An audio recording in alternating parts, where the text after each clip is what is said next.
To use QuickBooks POS integration, start by understanding what it is and how it can benefit your business.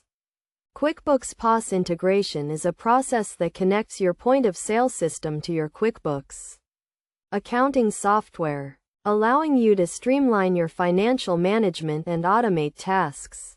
First, ensure you have QuickBooks and a compatible POS system installed.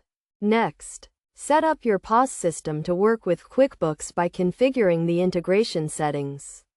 This typically involves entering your QuickBooks login credentials and selecting the accounts you want to sync. Once connected, you can start syncing your sales data from the POS system to QuickBooks.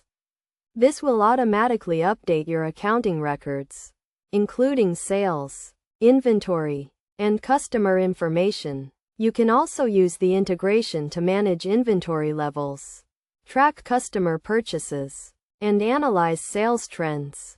To get the most out of the integration, it is essential to map your POS items to QuickBooks items. This ensures that sales data is accurately recorded in your accounting records.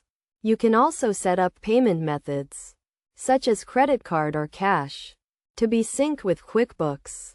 Best practices for using QuickBooks POS integration include regularly syncing your data, reconciling your accounts, and monitoring your inventory levels. This will help you catch any discrepancies or errors and ensure that your financial records are accurate and up to date. By following these steps and best practices, you can effectively use QuickBooks POS integration to streamline your financial management, reduce errors, and gain valuable insights into your business operations. With this integration, you can focus on growing your business, knowing that your financial records are accurate and up to date.